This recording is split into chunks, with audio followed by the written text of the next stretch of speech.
Hello, नमस्कार, आदाब, सत श्री अकाल, गुड मॉर्निंग दोस्तों। जीएस वाले भैया आपका हार्दिक स्वागत एवं अभिनंदन करते हैं। तो दोस्तों हम लोग पॉलिटी का सेक्शन पढ़ रहे थे। पॉलिटी में हम लोग संसद की विधायी कार्यवाही, संसद की वित्तीय कार्यवाही, संसद की बजटीय कार्यवाही, संसद की सामान्य कार्यवाही पढ़ चुके थे। दोस्तों आज का टॉपिक हम लोगों का धन विधेयक पर होगा। धन विधेयक के बारे में संपूर्ण जानकारी हम लोग पढ़ेंगे। ये क्लास करने के बाद धन विधेयक के बारे में आपके सारे क्वेश्चन सॉल्व हो जाएंगे, कोई भी क्वेश्चन बाहर नहीं जाएगा। और इसमें पूरे धन विधेयक के बारे में बहुत विस्तार से चर्चा की जाएगी और मिनिमम समय। दोस्तों हम लोग समझते हैं धन विधेयक हमारे संविधान के अनुच्छेद 110 में है। ठीक है, धन विधेयक है और अनुच्छेद 110 में ही इसके विभिन्न प्रावधान किए गए हैं। सबसे पहले हम लोग समझेंगे धन विधेयक होता क्या है, धन विधेयक में कौन कौन सी चीजें आती हैं। फिर हम लोग समझते हैं धन विधेयक में कौन कौन सी चीजें नहीं आती। हम लोग अमूमन कंफ्यूज होते हैं धन विधेयक होता क्या है, धन विधेयक में कौन कौन सी चीजें आती हैं, कौन कौन सी चीजें नहीं आती हैं। तो अपवाद उसके देखेंगे धन विधेयक में कौन कौन सी चीजें नहीं आती।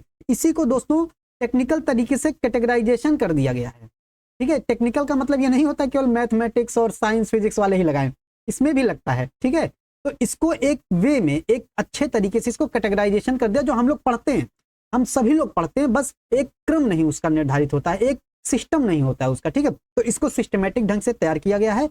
पहले में हम लोग उसको जानेंगे क्या होता है परिभाषा, दूसरे में उसका अपवाद, उसमें क्या क्या चीजें नहीं आती हैं।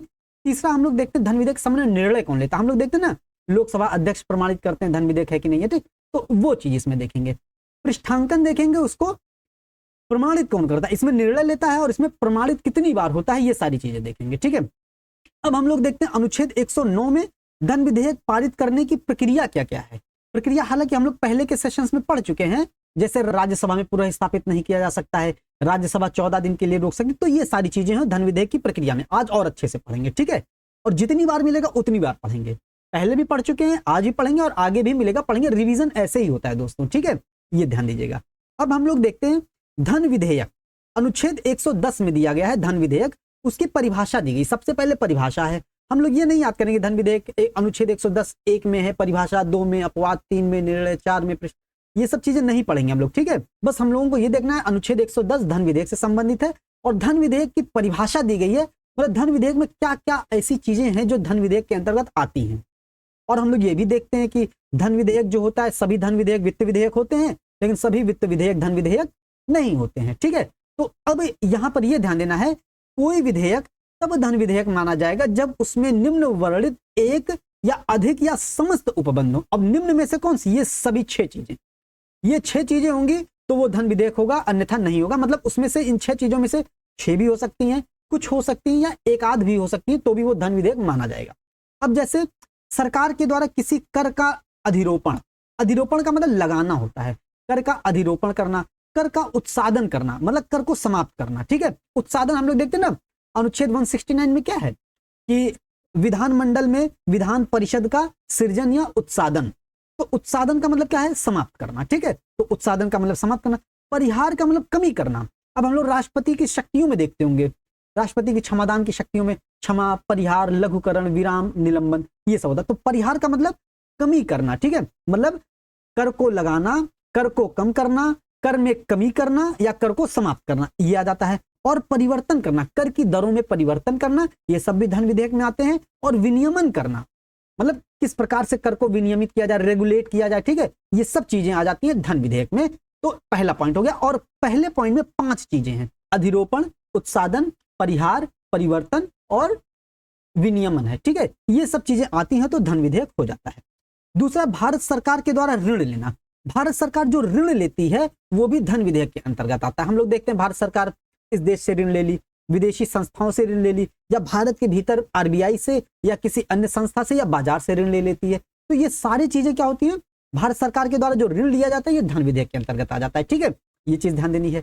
संचित निधि, संचित निधि हम लोगों को पता है अनुच्छेद 266 में है। आकस्मिक निधि अनुच्छेद 267 में है कि अभिरक्षा करना, संचित निधि और आकस्मिक निधि भी धन विधेयक के अंतर्गत आता है और उसकी अभिरक्षा करना भी धन विधेयक में आ जाता है। ठीक है, धन को जमा करना, ठीक, और धन को निकालना, ये सारी चीजें जो संचित निधि में होती हैं ये सब धन विधेयक के अंतर्गत आती हैं। ठीक, संचित निधि से धन का विनियोग, विनियोग मतलब पिछले सेशन में पढ़ चुके हैं अनुच्छेद 114 के अंतर्गत विनियोग विधेयक पारित करना। ठीक है, तो जो विनियोग विधेयक होता है उसी में से पैसे का विनियोग किया जाता है, मतलब संचित निधि से ही पैसों का, संचित निधि को विनियोग विधेयक के रूप में पास किया जाता है। फिर जब पास हो जाता है, सरकार को संचित निधि से पैसा निकाल करके विभिन्न क्षेत्रों में विनियोजित करने का अधिकार प्राप्त हो जाता है। तो ये जो संचित निधि से धन का विनियोग है, ये आ जाता है धन विधेयक के अंतर्गत। ठीक है, ध्यान देना है। पहले में आ जाता है कर का अधिरोपण, कर को लगाना, कर को समाप्त करना, कर में कमी करना, कर में परिवर्तन करना, कर को विनियमित करना, ये सब आ जाता है। दूसरे में ऋण लेना आ जाता है। फिर संचित निधि, आकस्मिक निधि की अभिरक्षा करना या धन जमा करना या निकालना, ये सब भी आ जाता है। फिर आ जाता है संचित निधि से धन को विभिन्न क्षेत्रों में विनियोजित करना, लगाना, है कि नहीं, ये आ जाता है। अब किसी व्यय को संचित निधि पर भारित घोषित करना। अब हम लोग देखते होंगे राष्ट्रपति का वेतन भारत की संचित निधि पर भारित है कि नहीं, सर्वोच्च न्यायालय के न्यायाधीशों का वेतन या न्यायाधीशों का वेतन भारत की संचित निधि पर भारित है। तो ये सब क्या है, संचित निधि पर भारित घोषित करना है। तो ये सब भी धन विधेयक के अंतर्गत आ जाता है। या किसी रकम को बढ़ाना, घटाना, ये सब धन विधेयक के अंतर्गत आ जाता है। ठीक है, ध्यान देना है। मतलब किसी व्यय को संचित निधि पर जो भारित होगा, उसको घटाना, उसको बढ़ाना, ये सब संचित निधि पर भारित जो होगा वो धन विधेयक में आ जाता है। ठीक है, संचित निधि या लोक लेखा के लिए धन प्राप्त करना, ये भी आ जाता है धन विधेयक के अंतर्गत। ठीक, ये ध्यान देना है।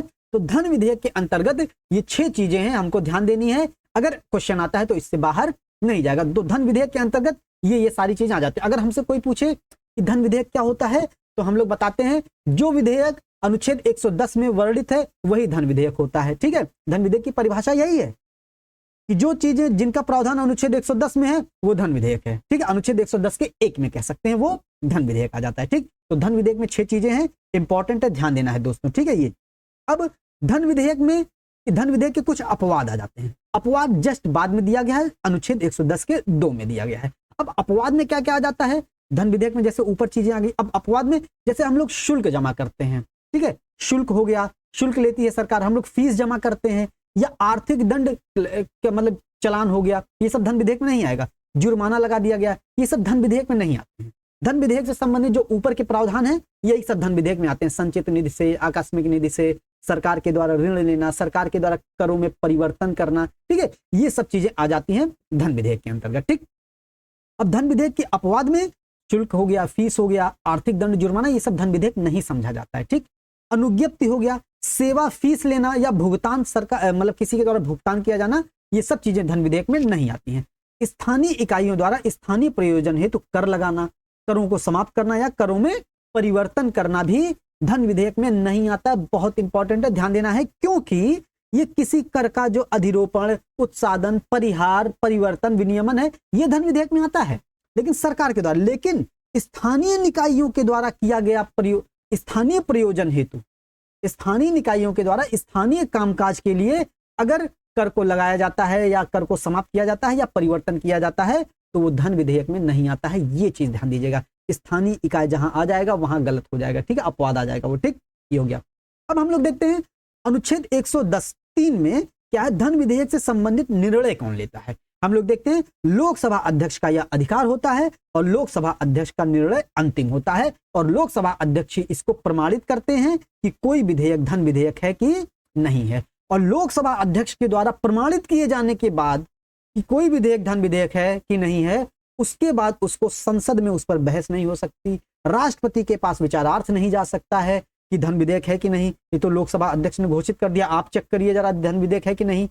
तो लोकसभा अध्यक्ष का निर्णय धन विधेयक पर अंतिम होता है, ना तो किसी न्यायालय में उस पर याचिका दायर की जा सकती है। ठीक है, ये चीज ध्यान देनी है। तो लोकसभा अध्यक्ष का निर्णय अंतिम होता है। ये सब हम लोग लोकसभा अध्यक्ष के बारे में जब पढ़ रहे थे, लोकसभा अध्यक्ष के अधिकार जब पढ़ रहे थे, मतलब सदन के अधिकार जब पढ़ रहे थे, तो उसमें ये सब चीजें हम लोगों ने देखी थी। तो इंपॉर्टेंट है, ध्यान देना है। अगर नहीं देखे होंगे तो जरूर जाके देखिएगा, एक बार में सारे कॉन्सेप्ट आपके क्लियर हो जाएंगे दोस्तों। ठीक है, ये हो गया हम लोगों का।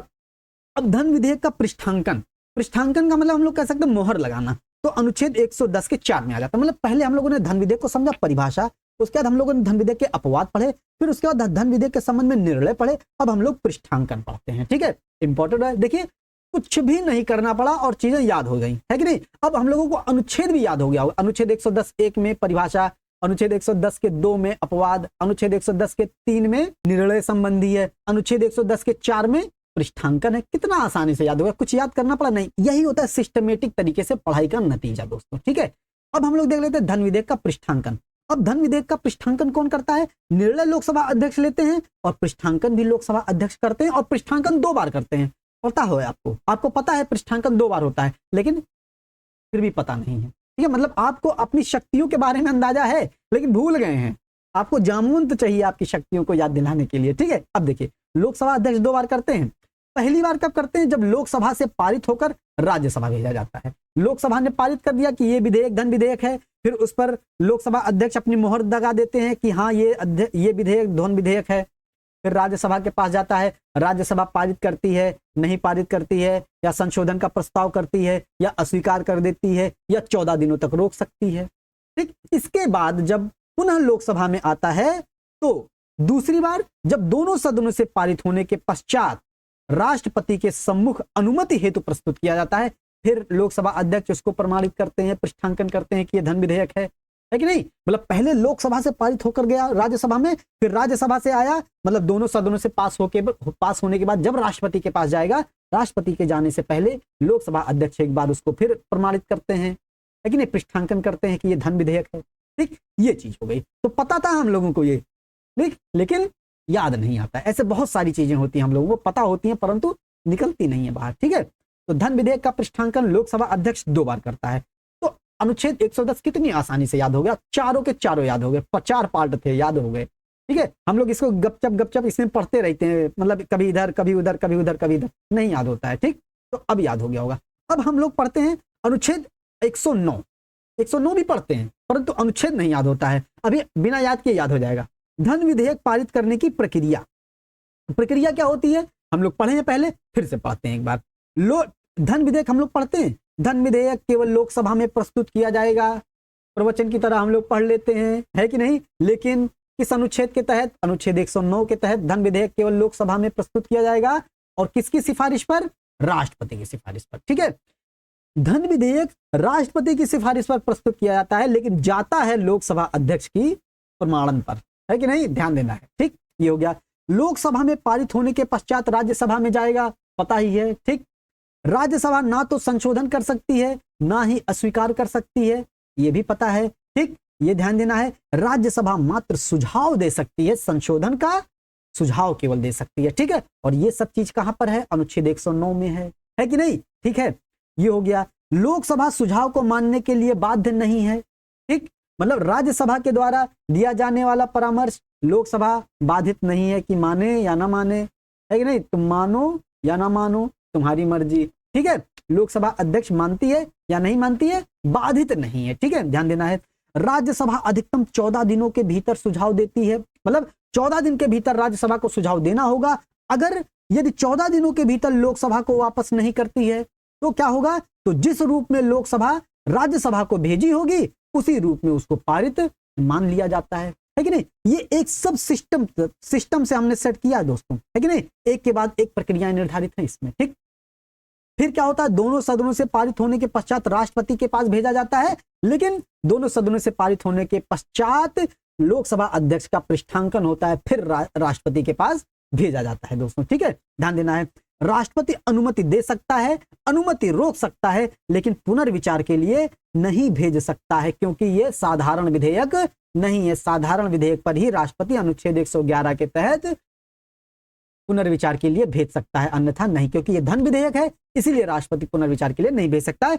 अनुमति दे सकता है और अनुमति रोक सकता है दोस्तों। ठीक है, तो ये राज्यसभा ये धन विधेयक के संबंध में अनुच्छेद 109 के तहत दी गई प्रक्रियाएं हैं। हम लोगों से क्वेश्चन पूछा जाता है, क्वेश्चन पूछा जाएगा, बाहर नहीं जाएगा। अनुच्छेद 110 के 4 में पृष्ठांकन है, 110 के 3 में जो है निर्णय है, लोकसभा अध्यक्ष निर्णय लेता है, 110 के 2 में अपवाद है और 110(1) में परिभाषा है दोस्तों। ठीक है, तो इस तरीके से हम लोगों ने होलिस्टिक वे में पूरी पढ़ाई कर ली है। उम्मीद है सेशन आपको पसंद आया होगा और एक बार में समझ भी आ गया होगा दोस्तों। ठीक है, एक बार पढ़िए, अच्छे से पढ़िए, बार बार मत पढ़िए। ठीक है, मतलब रिवीजन होना चाहिए, लेकिन एक बार ढंग से पढ़िए, अब की बार आखिरी बार लेकर के चलिए। ठीक है दोस्तों, तो दोस्तों उम्मीद करते हैं सेशन आपको पसंद आया होगा। सेशन को लाइक कीजिएगा, शेयर कीजिएगा, सब्सक्राइब कीजिएगा। मिलते हैं अगले सेशन में। जय हिंद, जय भारत।